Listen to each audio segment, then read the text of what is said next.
Welcome to Module 2 in the online course Periodontology 2 and Portfolio Development. During this week, we will cover Chapters 21, Best Practices for Periodontal Care, and Chapter 29, Motivational Interviewing. Chapter 21, Best Practices for Periodontal Care. What are best practice acts and how do we achieve them? In search of best practice acts, we look to favorable outcomes, whether they are clinical experiences, evidence-based modalities, or comparative interventions. Our goal should remain consistent in searching for superior outcomes to guide our practice. These outcomes should be acceptable to all involved. They must be measurable and reproducible. When these objectives have been achieved, the procedures under investigation can then be adopted into clinical practice. We are governed by evidence-based decision-making in choosing the best treatment modalities for our patients, and the knowledge we gain by understanding comparable outcomes and the selection of interventions and treatment that best suit our patients' needs become our best evidence-based practice acts. To achieve best practices, we must assess clinical research. However, this is a daunting task as hundreds of articles are published in dentistry annually. The Internet provides access to thousands of research articles that have been written on new techniques, products, changes in procedures, and treatment modalities, to name a few. New research keeps us current and allows us to promote best practice acts.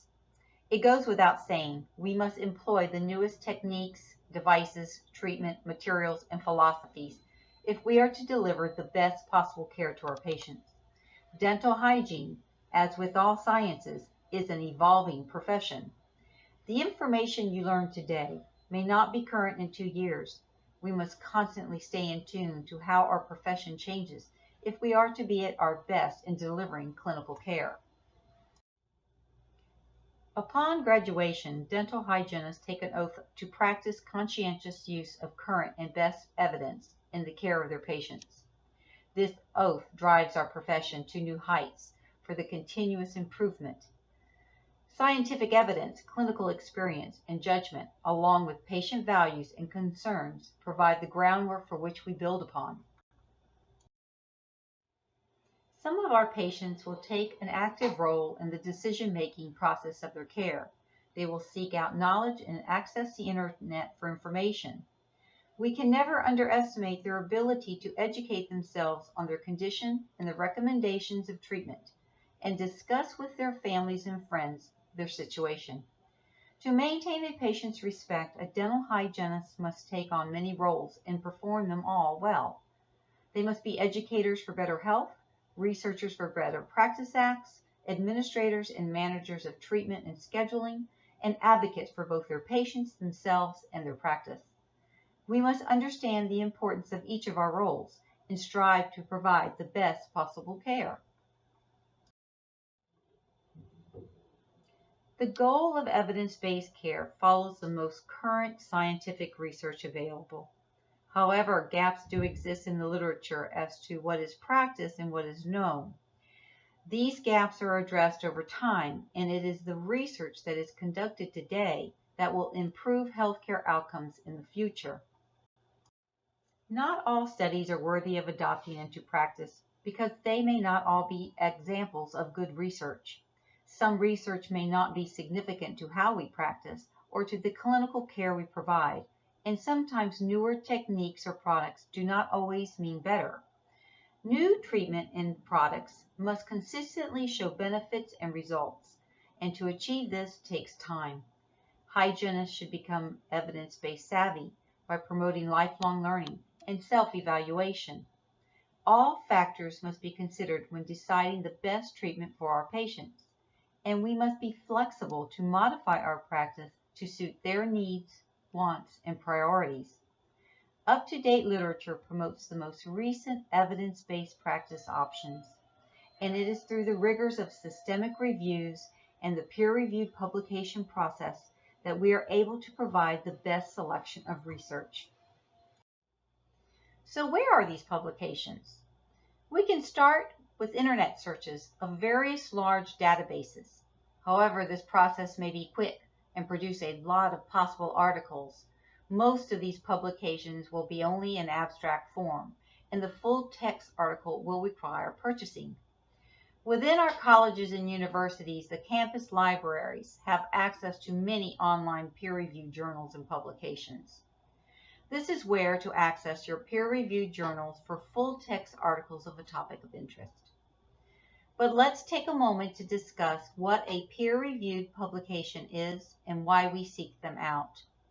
Articles published in academic journals first must undergo an extensive peer-reviewed process. After a researcher finishes their work, the research is submitted for publication. A review board consisting of professionals within the same field assess the paper for scientific accuracy and integrity. Scholarly ideas are often debated, and reviewers are required to take an unbiased stance and not judge the article based on its ideas, but on its merit. The peer-reviewed board investigates to ensure that the bias does not exist in the findings of the research and that the article meets a certain standard of quality. Within academic journals, there are levels or tiers that differentiate the journals. The Cochrane Reviews are systemic reviews of primary research in human health care and health policy, and are internationally recognized as the highest standard in evidence-based care. Such journals that apply to dental and dental hygiene practice are the Journal of Dental Hygiene, the Journal of Practical Hygiene, and the International Journal of Dental Hygiene. The research in these journals can be easily found through searching PubMed, Abesco, and other scholarly databases. Even these articles may be a bit too scholarly for some clinicians, but there are other well-respected journals as Access, Dimensions, and RDH. These publications are easy to read, very interesting, and extremely applicable to clinical practice. We're going to take a moment and watch a short video that will introduce systemic reviews and the Cochrane Collaborative Database. It will provide a great deal of insight into how research is evaluated.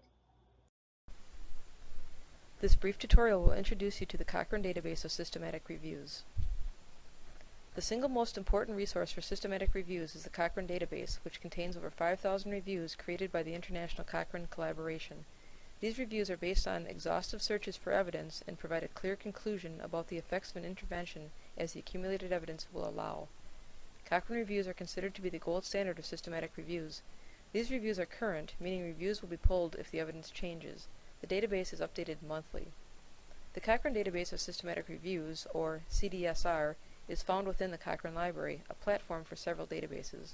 We will focus on just the CDSR in this tutorial. You can find the Cochrane Library from the eBoom Library website under Top Databases as indicated here by the red box. Click on the Cochrane Library to open the database. You will see several databases or products listed in the middle of the screen. Under the heading Restrict Search by Product, select the Cochrane Database of Systematic Reviews to limit your results to only Cochrane reviews. The results also may include protocols, which are reviews in progress. Now that we have selected the database, we will enter our query into the search boxes. For our example, I want to find out whether or not statins can help prevent Alzheimer's disease. Enter the search query into the search boxes as follows. Be sure to combine synonyms with or and put the Boolean operator and in between concepts.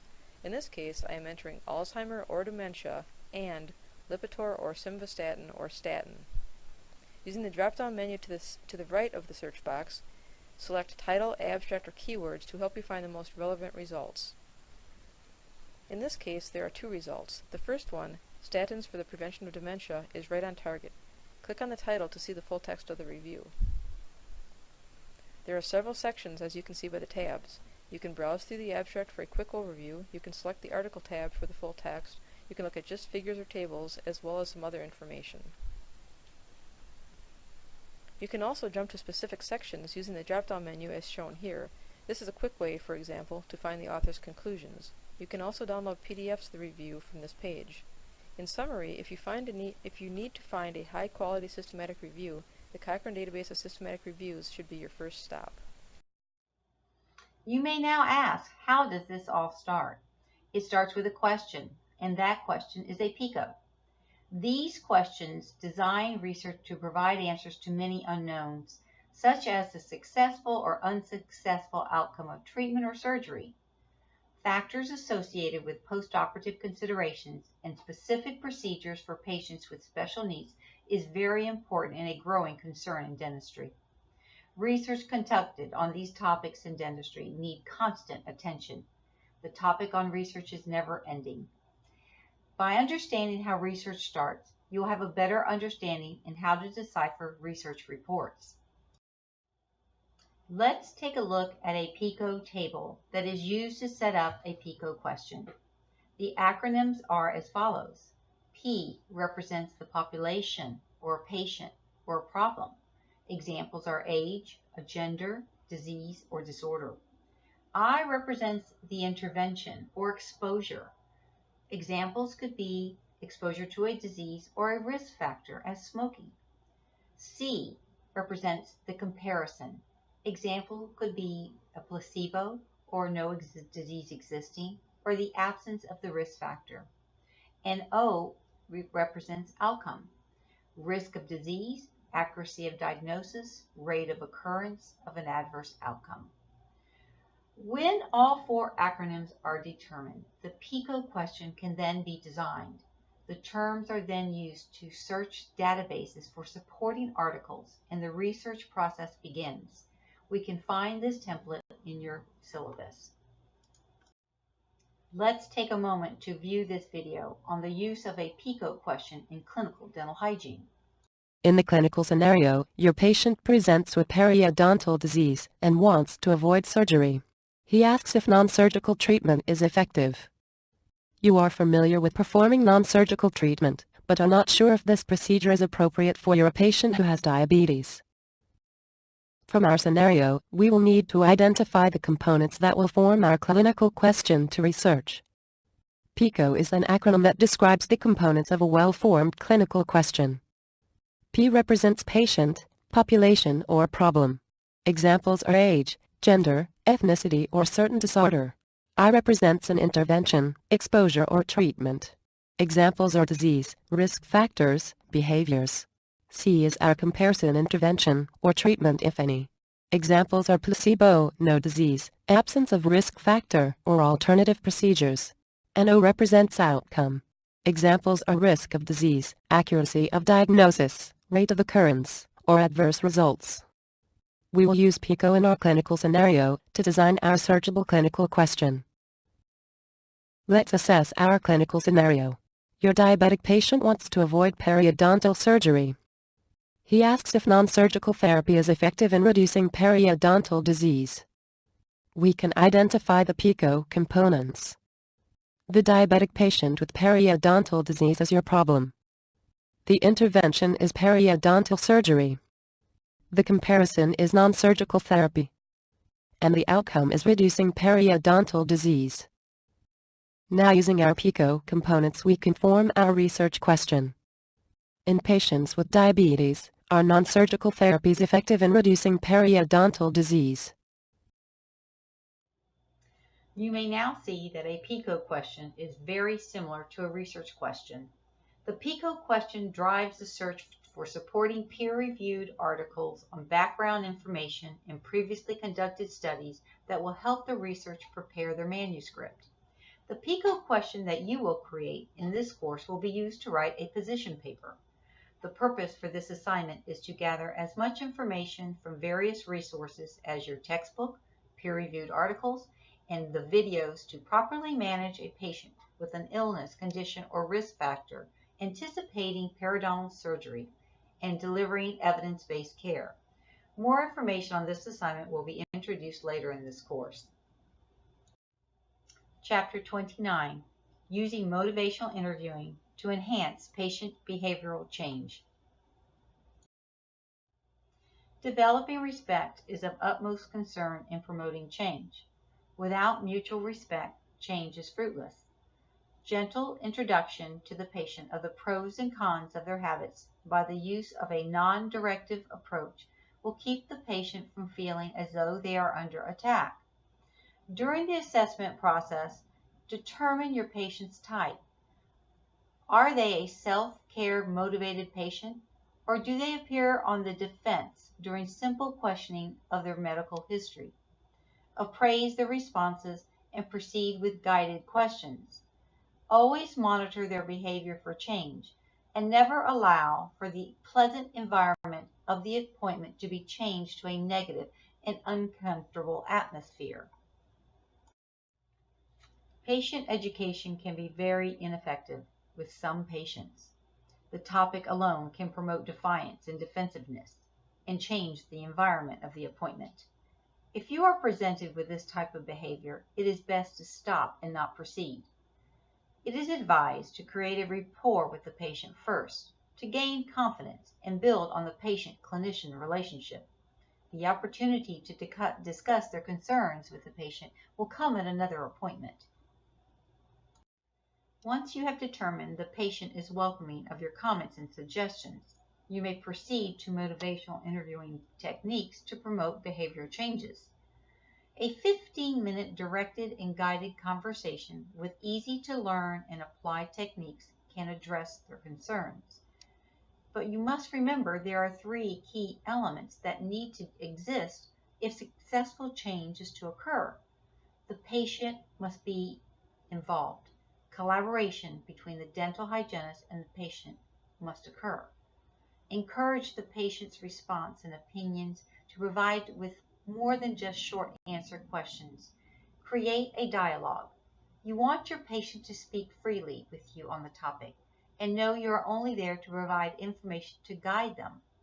It is their responsibility to change, and providing encouragement and information is your responsibility. 4 principles of motivational interviewing exist: empathy, discrepancy, role with resistance, and support self-efficacy. Empathy defines how one person identifies with the feelings of another. When using motivational interviewing skills, clinicians are asked to explore the perceptions of their patients. This must be done in a very non-judgmental manner. It is important to respect a patient's values in regard to their oral health.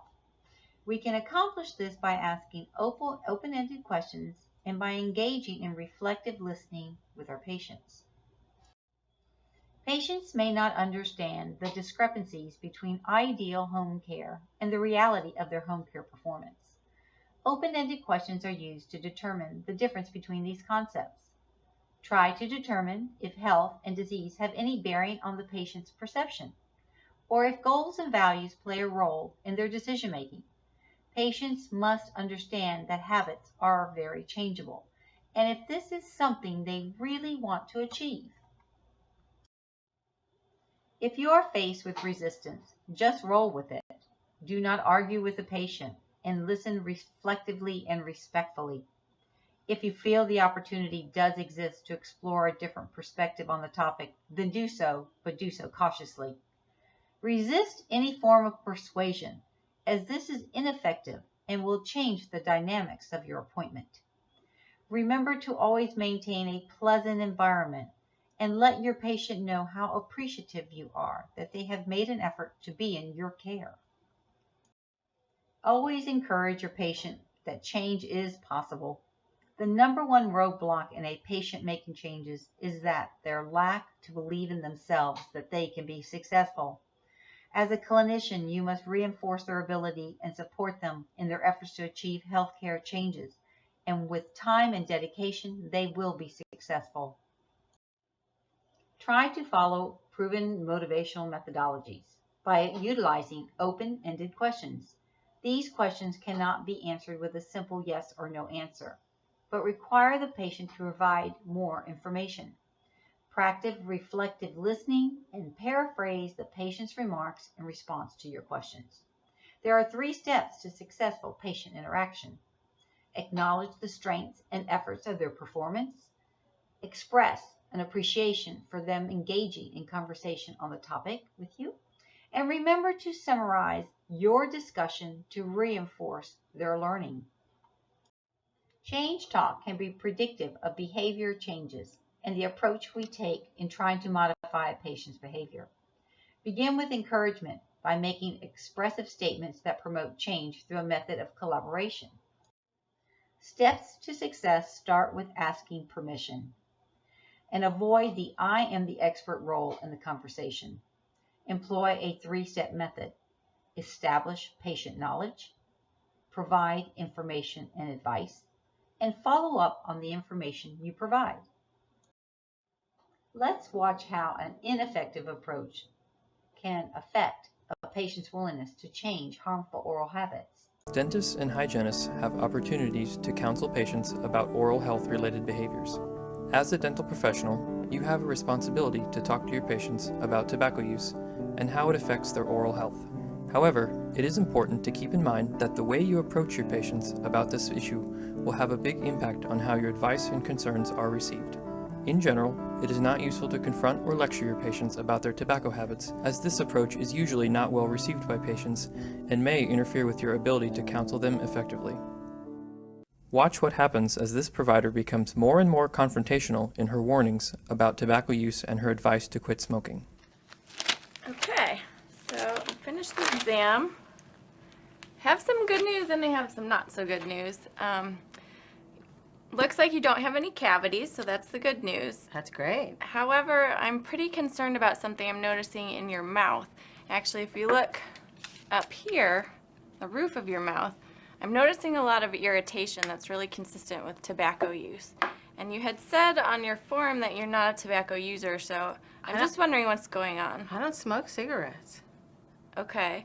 Well, as I said, there's a lot of irritation. In particular, like I was mentioning, up here in the roof of your mouth, it's turned really deathly white colored, and there's little red spots. And you probably didn't notice because we don't spend a lot of time looking at the roof of our mouth.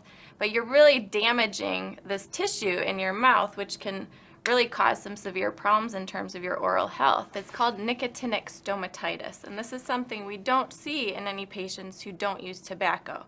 So maybe you're not smoking cigarettes. Are you smoking a pipe or cigars, or is there something else that could be contributing to this? Because I don't know what else might be causing it. Well, the only thing, I've never smoked cigarettes, ever. But when I go out with my friends, we like to go to, we like to go out to lounges and sometimes there are those nice young men that gift you different sorts of things, and we got some of those mini cigars, Swisher Sweets. They come in peach and grape, and that's the only time that really I've ever really used anything that's got tobacco in it. Okay, so I think that's a pretty common misconception because they're fruit flavored. People think they're okay. Those are really bad for you. Did you know that? Really bad, but they're just cute little girly cigars.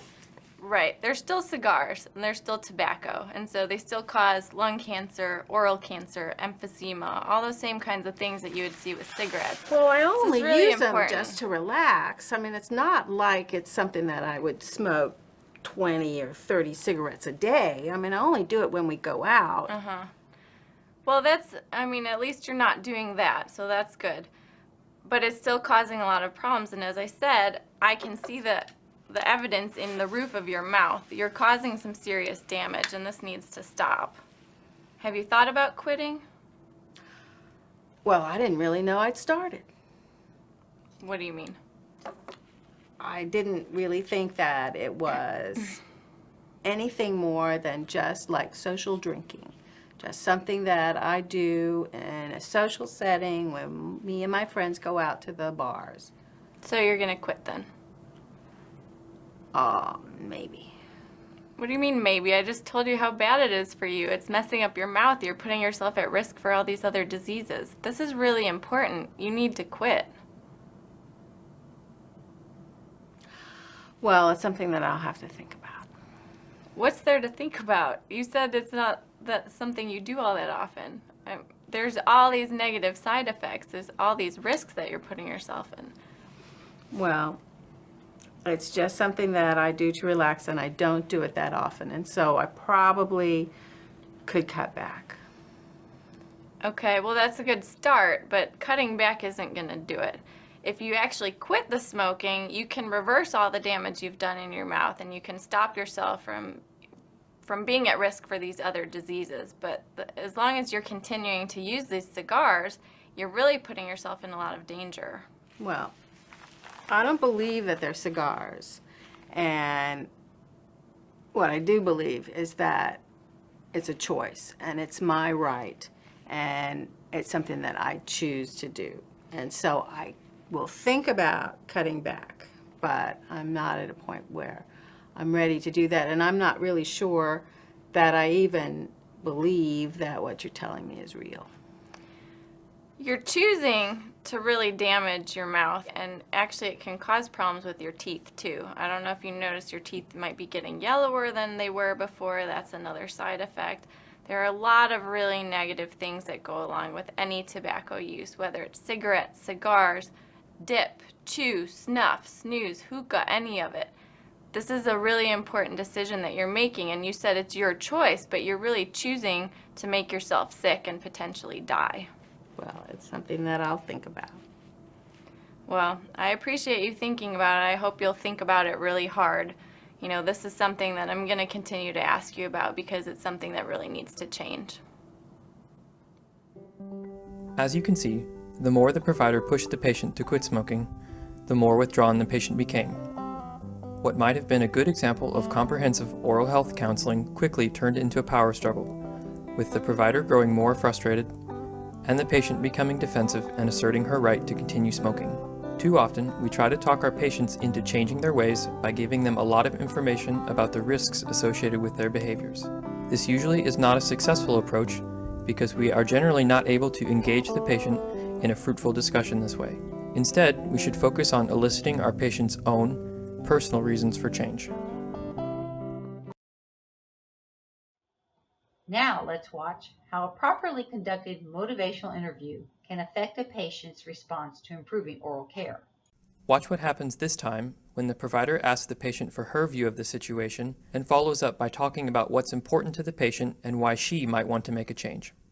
Okay, hard part's over. So the good news is no cavities. Oh, hooray. Yes, always happy to hear that. I do have some concerns though, because I'm seeing some irritation in your mouth and the palate that's called nicotinic stomatitis. Oh, that sounds bad. Yeah, it is. It's some damage to the roof of your mouth that happens from tobacco smoking. And so I'm wondering if you can tell me a little bit about how tobacco fits in your life right now. Tobacco? I mean, I don't smoke cigarettes. I've never smoked cigarettes. I do go out with my friends. You know, we go out to bars and, you know, we'll have a few drinks and smoke some of those little cigarillo type things. I mean, I don't even think of them as cigars, and they're certainly not cigarettes. And I mean, I'll have one or two of those in an evening with my friends, but certainly not 20 or 30 of them a day like you would with cigarettes. And that's the only thing that could possibly have anything to do with tobacco. So you've made a decision in your life not to smoke cigarettes. That's something you didn't want to do. It sounds like you're kind of concerned about the health effects of cigarettes. But you have been smoking the little cigarillos, at least one or two every time you go out. Right, but that's just like a social thing. That's something that my friends and I do. It's not a habit or something that I have to have, and you know, we're talking about one or two when we go out for an evening, not packs of them. Yeah, so you're not like those chain smokers. You're not smoking packs and packs a day. No. The amount you smoke is so minuscule you can't even imagine that it would cause any harm, and yet here it is damaging the roof of your mouth. Well, you have a point there.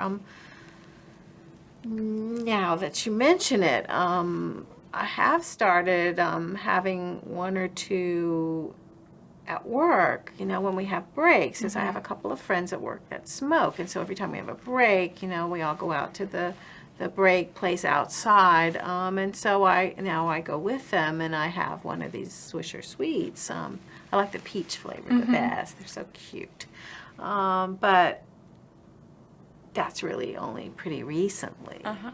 So smoking has kind of become a big part of your social life now. When you go out, you're smoking, and even during breaks at work, you're smoking. Well, yeah. Now that you say it like that, it's true. I am smoking on a daily basis. So aside from that social aspect, what are the things you like about it? Well, it's relaxing, and it's just nice to be with people. And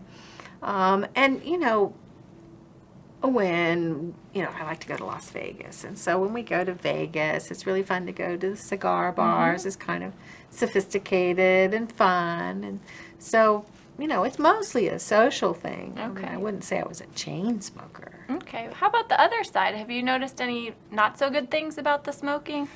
Well, I was going to ask you about whitening my teeth, because I've noticed that they have more stains on them than a few years ago.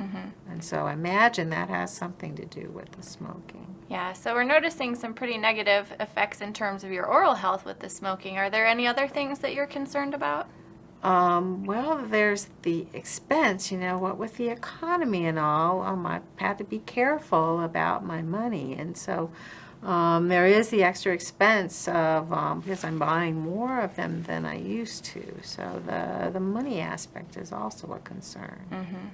So there's your oral health, there's the financial aspect, and then earlier you brought up some concerns about smoking cigarettes and how that can be harmful for you. Oh, yeah. Were you aware of the fact that smoking these little cigarillos, the Swisher Sweets, can have some of the same negative health effects? Oh, absolutely not. I mean, I thought of it more as a fun thing to do with my friends, certainly not a smoking habit or anything that would be harmful. So it's kind of surprising to you that something you've been doing, and you've been doing more and more of it, is actually pretty bad for you. Oh, yes. I checked the box on your form when you asked if I used tobacco. I checked no, because I never thought of myself as a smoker. Well, what do you kind of make of that now that you realize that you're actually a tobacco user and that you might actually be causing some pretty serious health effects? I'm really concerned. I mean, I don't want to develop cancer, lung cancer, or any of the awful things that happen from smoking. And, really, until this conversation, I never really thought of myself as a smoker at all. So I'm very concerned. Well, the good news is, in terms of the nicotinic stomatitis, at the point in which you stop smoking, you can actually reverse all the negative effects that occurred. And you might also know that you can stop the progression of any other diseases that had started just by quitting smoking. Really? Yeah, is that something you'd be interested in? Oh, I would. I really would. Because, like I said, I'm a brand new smoker. I didn't know I was a smoker until I came to see you. Well, if you think about it on a scale of 1 to 10, where 1 is really don't think you could do it at all, and 10 is really confident that you could quit if you tried, where do you think you fall? Oh, I think I'd probably be in 7 or 8. I'm pretty confident that I could stop doing this. Okay. What made you choose 7 or 8 as opposed to a 5? Because it's not a part of my daily life. I don't have to have a smoke when I get up in the morning. I don't smoke 20 or 30 of them a day, so it's not that much exposure, and I'm pretty confident that I could stop. So it sounds like, just to kind of summarize, you've noticed some negative effects of the smoking. You have some concerns about health effects that could occur. There's the financial aspect, and yet you feel pretty confident that you could quit if you tried. So where do you think we should go from here? I'd really like some more information about quitting. I mean, I've heard there's some new medications, there's some new things that can be done to help people make quitting more comfortable, and I really want to quit. Okay, well, I'd be happy to talk to you more about that and give you some tips and advice and give you some suggestions about where you can get some support with quitting. Oh, that'd be wonderful. I really appreciate you talking to me about this today. Thank you. Instead of jumping in to confront the patient about her tobacco use, the provider allowed the patient to tell her story. Where some providers might interrupt the patient, she made effective use of pauses throughout the interaction, giving the patient a chance to respond fully. In addition, by reflecting on what the patient said, without being judgmental or accusatory, the provider gave the patient an opportunity to be honest regarding her situation. This invited an open and collaborative discussion between the two. During this interaction, it was obvious that the patient felt that she and the provider were on the same team. As a result, she seemed comfortable working with the provider to find a workable solution.